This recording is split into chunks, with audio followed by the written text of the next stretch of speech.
you teach composition? It's impossible. So that's James TENNEY, legendary experimental composer and teacher. Let's just say that this response doesn't inspire a lot of confidence. But here's the thing, TENNEY doesn't stop there. What he says next reveals something crucial about what separates helpful composition teachers from those who just impose their own aesthetic on you. In this video, I'll show you what actually happens behind closed doors in a composition lesson, the different teaching styles you'll encounter, and the one crucial characteristic that separates average teachers from truly great ones. But first, we need to talk about why composition teaching has been such a mystery for so long. Here's something shocking. There are over 1,700 colleges and universities in the United States teaching music composition right now. But when James Moberly, now an emeritus professor at the University of Missouri, Kansas City, tried to create the first graduate course on composition pedagogy, he and his then student Christopher Biggs discovered there's almost nothing published about what actually happens in these lessons. No teaching methodologies, no assessment rubrics, nothing. They found texts on how to compose, but virtually nothing about how to teach composition. Now compare this to other fields. Performance has method books and pedagogy programs. Music theory has a dedicated journal for pedagogy. Even K-12 music education has national standards outlining what students should learn. But composition teaching? It's remained an oral tradition, passed from teacher to student like a medieval apprenticeship. Thankfully, this gap is starting to close. Doctors Linda Dussman and Jessica Rudman founded Teaching Composition, a symposium on music composition pedagogy, creating the first real space for composition teachers to share what actually works. I've actually presented there twice, and I've learned a ton from my colleagues there. But for most people looking for a composition teacher, what happens in a composition lesson is still a complete mystery. So that brings us back to James TENNEY and his answer. What you do is try to figure out what the student intends, what the student wants to do, and then see if you can help the student achieve that. I don't see it as my job to impose my own aesthetic on the student, but rather to facilitate their realizing their musical ideas. And this involves a number of factors. So TENNEY goes on to describe what this involves. If you're interested, I'll leave a link to the full clip in the description. The point is that it's actually not impossible to teach composition, but it is complex. And what happens in a composition lesson depends enormously on who's teaching. Which brings us to the question, what actually happens in there? So let's start with the basics. Well, just like performance lessons focus on learning existing pieces of music and making them concert-ready, composition lessons focus on creating new pieces of music and making them concert-ready.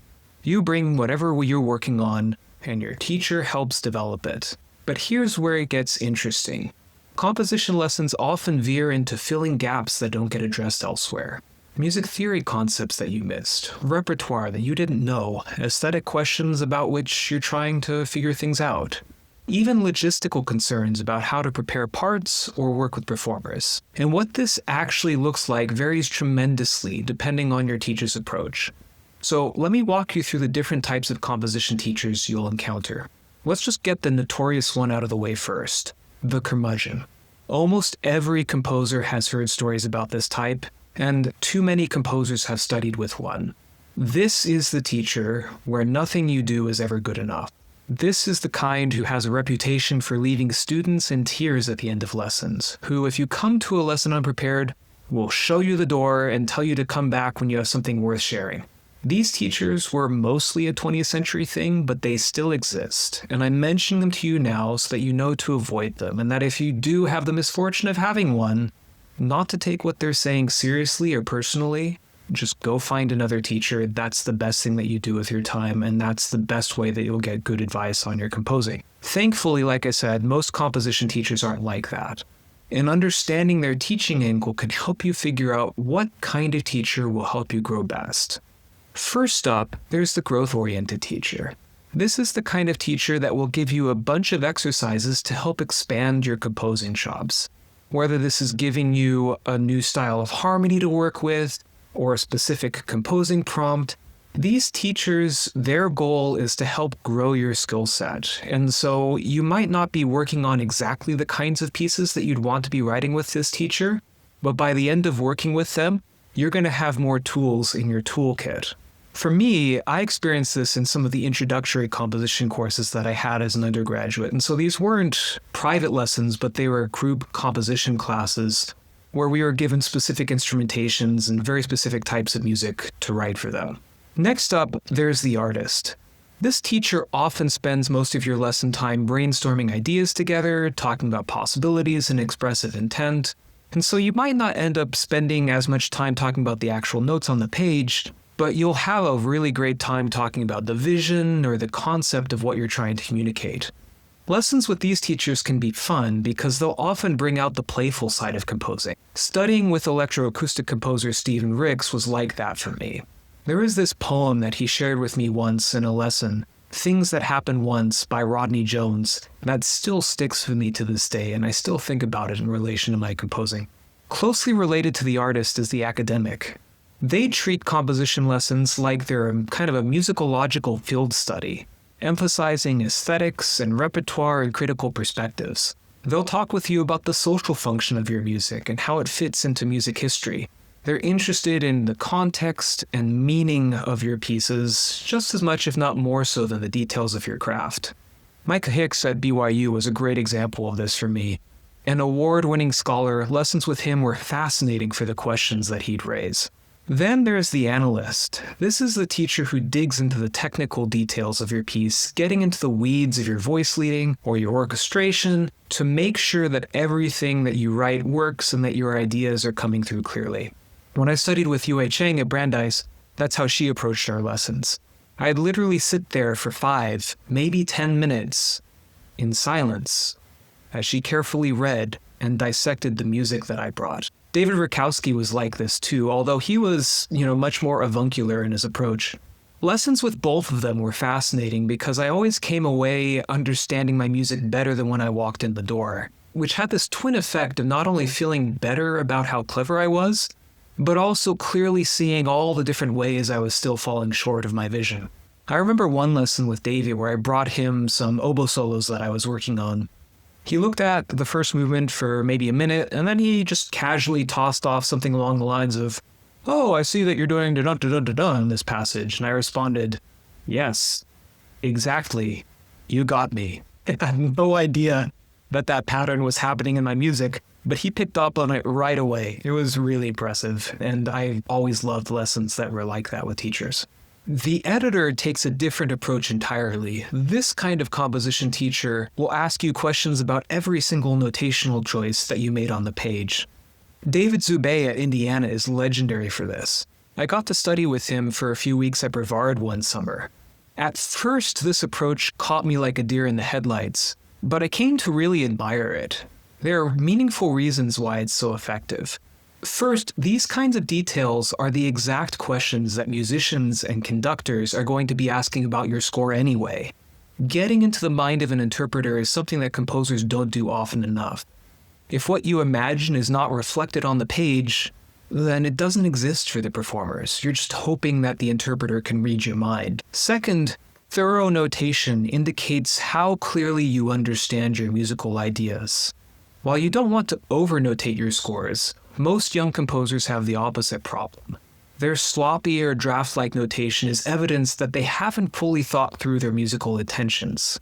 Asking about these notational details, like Dr. Zubey does, helps composers articulate what they actually want. Then there are the Socratic teachers. These teachers lead by asking you a bunch of questions to understand what you're doing. And if they're really committed to the method, they don't give you immediate solutions to the problems they identify. Instead, they ask you how you might approach them. This actually happened to me in one memorable lesson with Marty Boykin at Brandeis. He had identified a particular problematic passage in a piece that I was writing, and I asked him what the solution was. And then he hemmed and hawed.